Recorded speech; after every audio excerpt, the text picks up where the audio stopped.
歡迎收睇港深置業全網評測最專業嘅頻道。大家好，我係阿森。珠海華發商都隔離，總價100萬買3房，仲話10分鐘到拱北關口。你係咪經常都會刷到呢一類嘅樓盤廣告呢？無論係開發商定係地產從業者，為咗吸引眼球，大多數咧都會用區域型之差嚟呃你。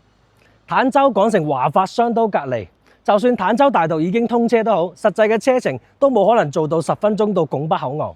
但係大多數嘅客戶嚟到現場，明知道瀨嘢都會上頭，無非就係區位真實近，再加上價差效應大到可以碾壓理性。今日嘅主角係中澳春城。老規矩，缺點我會放喺最後，我哋先上基礎信息。中澳春城坐落於坦洲環洲南道，佔地面積24萬方，建築面積80萬平方，容積率係2.5，總戶數5752戶，綠化率32%。物業用返中澳自家品牌，管理費係2個4，停車位5057個。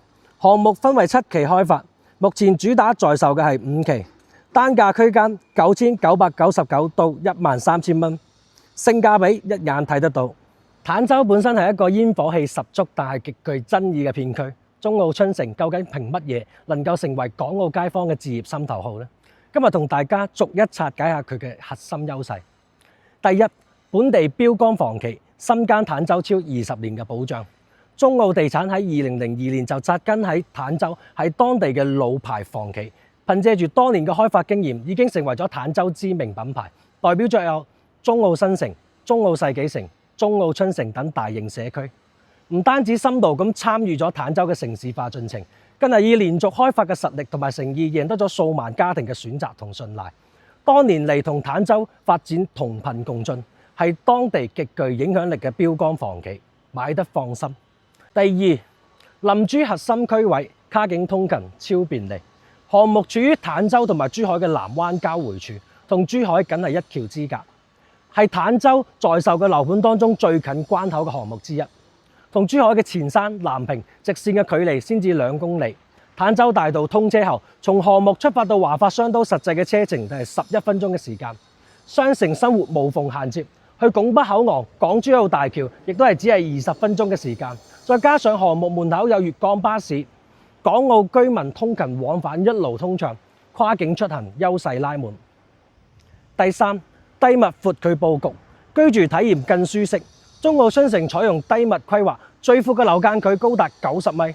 遠比坦洲片區常見嘅高密度住宅更加通透，搭配精心打造嘅熱帶風情園林，社區空間開闊，綠意濃，採光、通風、私密性都更加優。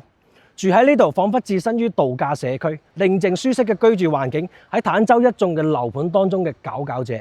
第四，大型社區配套，生活休閒一應俱全。項目體量大，分7期開發，每一期都會打造專屬嘅園林景觀、游泳池、羽毛球場等休閒配套樣樣有，真正做到推窗見綠、落樓即景。晨運、夜跑同鄰居打一場羽毛球賽，日常休閒無需出遠門，社區內就能夠實現自然、健康同埋社交兼得嘅生活日常。當然，中澳春城嘅樓價平呢，自然有佢美中不足嘅地方。今日同大家講到明明白白，避慳先係關鍵。我哋睇完樣板房，再同大家講下佢嘅缺點。OK， 而家上到嚟樣板房，呢一棟咧係現時在售嘅40棟，可以揀毛坯同埋可以揀精裝，價格跨度咧亦都比較大嚇，兩邊一字排開，等於一梯咧係管2戶嘅，咁對面嘅戶型係一模一樣噶啦，中間會有一條連廊去連住呢4戶嘅單位嘅。OK，咁我哋先睇一個118平方嘅。點解先睇呢一個呢？因為現時最大跨越嘅價錢就係呢一度。如果揀毛坯嘅話，呢一度對下3樓呢就有一套9999蚊嘅。喺中澳春城我都未聽過咁平嘅單位。如果正價嘅話呢，要去到13000蚊左右，咁就大概160幾萬嘅總價嚇。大概都係高樓層為主。而家40棟，可以睇下個戶型先。陽台呢個位置呢，就係屬於一個贈送面積，贈送咗5.5個方俾到你嘅，亦都係超級闊落。因為中澳春城呢個花池嘅位置係多出嚟嘅，比其他嘅樓盤要多咗一個大概2個方左右嘅位置係送俾你㗎。前面呢，就望下邊嘅園林景觀，跟住右手邊呢，可以望到呢個前山河嘅分支河流嘅景觀，有個少少嘅一個河景嘅。呢度其實低樓層都好舒服，開間嘅話有4米嚇，做咗個錯廳嘅設計。後邊亦都有陽台，前後嘅話咧做咗個南北對流嘅呼應啦。後邊係直接望到呢一個前山河分支河流嘅河景。如果高樓層啲嘅話咧，就會更加之開揚嘅。其實低樓層都幾舒服啊。4到6人嘅餐位啦，就嚟廚房睇睇。呢度咧係一個創意嘅裝修樣板房，到時亦都會有門啦、3件套。如果大裝修嘅就基本上嘅嘢都會有晒嚇。其實毛坯做成咁樣，自己去使10零20萬。咁你如果毛坯嘅話係118平方嘅話，120萬嘅總價，咁你就可以攞低，跟住自己再貼15萬左右嘅一個價錢咧，其實都可以裝修到好靚嘅。呢個第一間房，呢個位置咧，你可以做長輩房嘅。其實啊，佢飄台個位咧已經剝咗㗎啦，咁就做上一個好大嘅贈送空間嘅。三邊嘅落床位呢個位置咧，仲有大概應該有3個平方左右嘅闊度，係可以做到頂衣櫃啦，同埋做書台嘅。洗手間，哇，闊度係 OK 夠嘅呢度，1:18。佢呢個位置都有個贈送面積喺度嘅，一個方，咁即係等於話咧，佢嗰個飄台咧就要剝咗嘅，比正常嗰啲位置嚇。咁呢度闊開間都有大概1.7米左右，係夠晒闊嘅。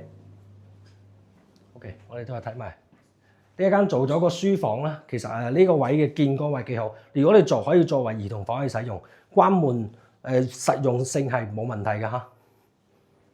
最後呢一度咧，佢就將另外兩邊嘅房咧就做成咗一間房打通，超級舒服。呢度做咗一個獨立嘅衣帽間，女主人就最中意嘅。如果你係買嚟喺呢邊去享受退休養老，我覺得呢個戶型係無敵㗎啦，因為呢度可以做一個超級大嘅衣帽間、書台、化妝台，呢度成面都係衣櫃嚟嘅。OK， 再行翻去呢邊。喺呢度咧就做咗一個，其實好多港人都會問有冇放浴缸，因為內地真係冇咩嘢習慣好多放浴缸嘅。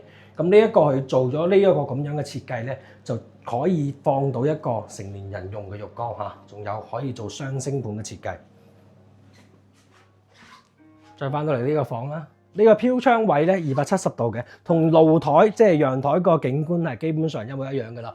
望園林嘅景觀啦，咁同埋望得到右手邊可以望到呢個河景嘅，有少許嘅見光面 OK， 三邊嘅落床位，仲有個飄台咁大嘅位置都係贈送俾你嘅。咁樣做分隔開咧就非常之舒服。如果你住嘅人唔多，呢個戶型而家120萬真係超級抵。OK， 我哋睇埋另一個戶型先。隔離咧就104方嘅傳統直廳單位嚇，佢呢一個有比較好處係，佢呢啲位係全部任你自己去打通咗，任你自己去想像，任你自己去設計嘅。傳統嘅直廳，進深大概12米左右，因為佢陽台都係呢個位置突咗出嚟，贈送嘅面係超級大，同頭先嘅朝向一樣，因為佢係板樓一字排開嘅朝向咧，就冇咩差別㗎啦。望園林景觀同埋右手邊嘅前山河景，呢邊嘅河景面仲會多啲添，因為呢度佈建嘅時候咧係一個陽台嚟㗎嚇，只不過做咗個風窗嘅設計。呢個做咗相對比較 open 嘅一個設計，呢邊嘅話係一個廚房啦，就有個明窗位置，咁跟住咧呢度做種半開放式嘅設計嚇，喺呢個位置，跟住咧6到8人嘅餐位冇問題。第一間房呢度你唔需要，你如果自己去用嘅話，你都可以按照咁樣嘅設計。你兩間房夠嘅情況下咧，呢種係相當舒服。你作為書房或者茶室嘅休閒區域係冇問題嘅。兒童房啦，咁會利用埋個飄台嚇，都會有頭先嗰個空間嘅位置咁大嘅啦。OK， 個洗手間呢個同104方嘅同120方差別都唔大啊，都係有咁闊嘅一個闊度嘅。OK， 出嚟有主人房，三邊嘅落床位啦，跟住帶個大嘅見光面啦。佢呢度嘅衣櫃咧，又可以做喺呢個位置，又或者做到一個轉角，做成衣帽間，去遮擋下呢一個沖涼房都冇問題嘅。啊，呢度都設計咗做咗個浴缸放咗喺度，喺呢一種咧就會相對窄少少，你只能夠屈住個腳喺度沖涼嗰種浴缸，所以佢做得比較高少少嘅。OK。咁而家在售嘅咧，其實中澳春城係比較多㗎，5期同埋6期都係有嘅。咁如果細面積嘅單位咧，89平方嘅都有喺44棟，可能單價仲會高啲。但係而家現時嚟講，呢一個單價我覺得係比較筍嘅，我比較值得推薦嘅單位嚟嘅。OK， 我哋而家咧到樓下同大家去總結下佢嘅缺點。樣板房就睇完啦，但係佢嘅缺點咧亦都不容忽視嚇。第一，城市發展有差距，政策紅利不及珠海。雖然同珠海只有一橋之隔，但係坦洲嘅城市建設、整體規劃同政策紅利方面，同珠海有明顯嘅差距。片區發展水平相對滯後，呢個亦都係坦洲樓價低於珠海嘅核心原因。第二，周邊配套待完善，日常購物略有不便。項目距離坦洲核心商圈界獅南路、優越城一帶有2公里嘅距離，日常行街購物咧都要稍作車程。不過項目自身係配建咗商業街嘅，柴米油鹽等基本生活都可以滿足得到，有一定嘅生活獨立性，更適合追求安靜居住環境、對大型商業依賴度不高嘅客群。第三，多期開發週期長，施工或者有噪音嘅影響。中澳春城分為7期開發，整體建設週期較長。喺項目未有完全交付之前，唔同階段嘅施工延長，難免會產生持續性嘅建築噪音，對居住嘅靜默性造成咗一定嘅影響。最後同大家做個總結，實際嘅車程20分鐘直接到拱北關口、港珠澳大橋，門口有粵港巴士嘅加持，港澳通勤超級便利。最關鍵嘅係樓價梗係珠海嘅1/2，甚至係1/3。100萬嘅預算，你就可以入手全新嘅精裝3房，享受珠海嘅配套嘅同時，大幅節省咗購房嘅成本。雖然項目周邊存在周邊配套待完善、片區發展有差距等問題，但係社區自帶基礎商業能夠滿足到日常所需，低密闊距嘅居住環境咧，又能帶嚟優質嘅體驗。整體而言，中澳春城係港澳通勤族注重居住舒適度、想嚴控購房預算嘅家庭高性價比之選。臨珠置業想慳錢呢個盤值得認真去睇下。最後記得買樓穩得心，一定夠穩陣。中意呢條片嘅朋友咧，可以喺評論區打上支持，幫我做下數據，關注我嘅頻道。我哋下期再見。